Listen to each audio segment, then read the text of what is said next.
Selamat berjumpa dengan Sanggar Cerita dalam kisah Islam nan ceria. Mari kita dengarkan, mari kita saksikan. Kisah Islam memang asik. Adik-adik semuanya, Allah Subhanahu wa Ta'ala Maha Penyayang. Nabi Muhammad Shallallahu Alaihi Wasallam adalah keturunan dari Nabi Ibrahim alaihi salam. Nabi Ibrahim alaihi salam memiliki dua istri. Yang pertama adalah Siti Hajar.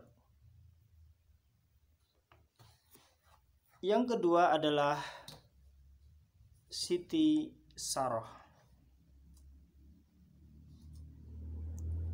Siti Sarah melahirkan seorang nabi, yaitu Nabi Ishak alaihi salam. Dari keturunan Nabi Ishak ini lahirlah para nabi. Ada Nabi Yakub, Nabi Yusuf, Nabi Ayub, Nabi Zulkifli, Nabi Syuaib, Nabi Yunus, Nabi Musa, Nabi Harun, Nabi Ilyas, Nabi Ilyasa, Nabi Daud, Nabi Sulaiman, Nabi Yahya, dan Nabi Isa alaihissalam. Adapun dari Sayyidati Hajar lahirlah Nabi Ismail alaihissalam, yang kelak cucunya adalah Nabi Muhammad Sallallahu Alaihi Wasallam.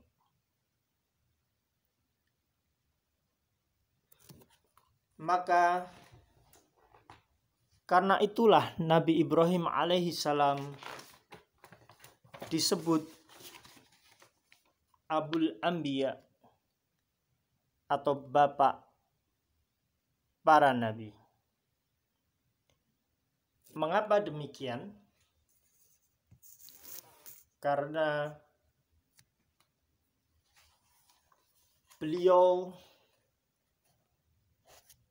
dari beliaulah lahir keturunan-keturunan yang menjadi para nabi.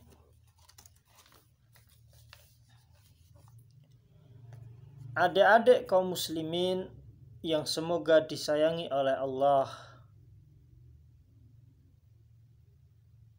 Nabi Ibrahim alaihissalam dan Sayyidati Hajar, ibunda dari Nabi Ismail alaihissalam, pergi jauh sekali ke sebuah lembah tandus yang tiada manusia. Lembah tandus itu merupakan tempat persinggahan para rombongan khalifah dagang.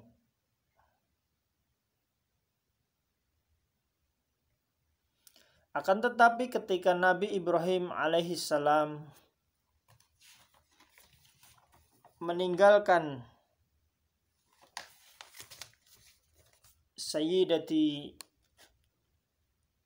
Hajar dan bayinya Ismail, saat itu daerah sedang masa sepi-sepinya. Tidak ada satu pedagang pun yang melewati daerah tersebut.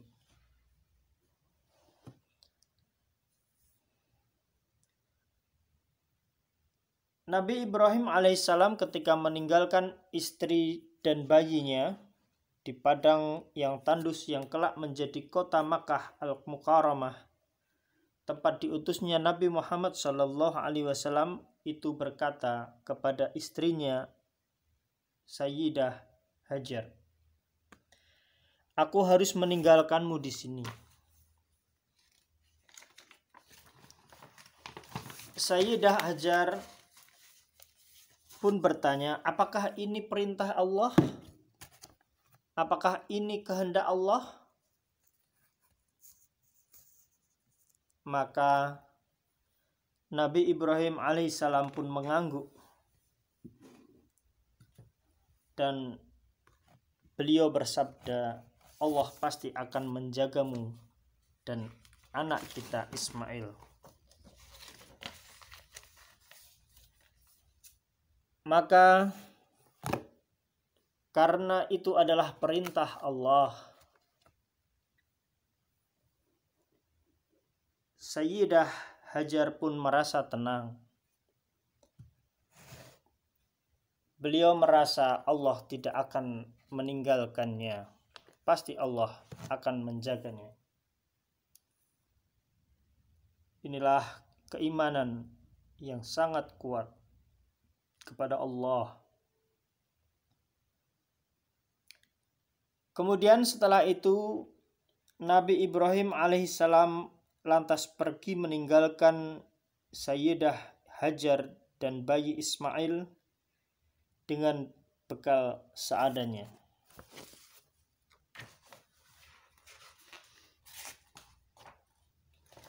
Namun tidak berlangsung lama, air pun habis. Perbekalan air habis. Ismail yang masih bayi menangis kehausan. Sayyidah Hajar, ibunya, merasa bingung. Apalagi air susunya pun juga tidak keluar. Maka dia termenung kemana harus mencari air di tempat setandus ini. Maka Sayyidah Hajar berlari ke bukit yang terdekat. Beliau berdoa agar diberikan minuman.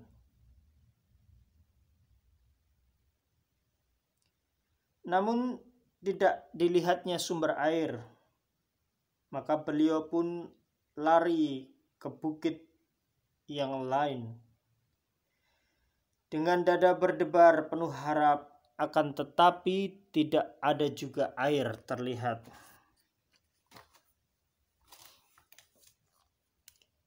Yang ada hanyalah pasir di mana-mana.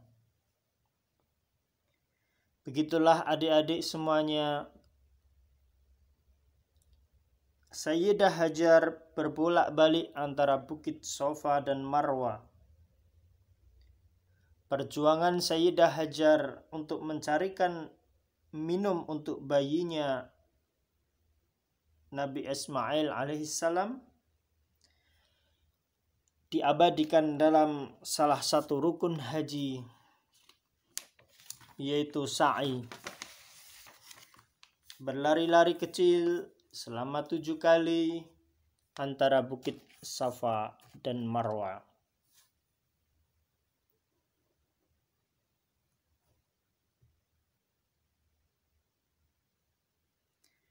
Sayyidah Hajar menyangka bahwasannya dia dan bayinya akan wafat karena tidak ada air.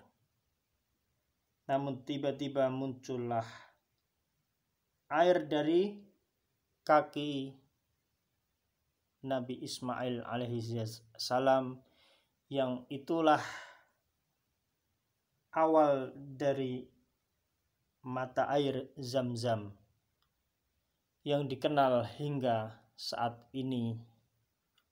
Dan siapa yang mengunjungi Makkah Al-Mukarramah tentunya akan berusaha untuk bisa meminum air Zam-Zam tersebut, yang dengannya ketika minum kemudian berdoa kepada Allah, maka Allah akan mengabulkan permintaan orang yang berdoa. Demikian, Allahumma sholli wa sallim ala nabiyyina Muhammadin, subhanakallahumma wa bihamdika, asyhadu alla ilaha illa anta, astaghfiruka wa atubu ilaik. Sampai berjumpa dengan Sanggar Cerita dalam kisah Islam nan indah. Kita akan bertemu lagi dalam kesempatan lain. Sanggar Cerita memang asik.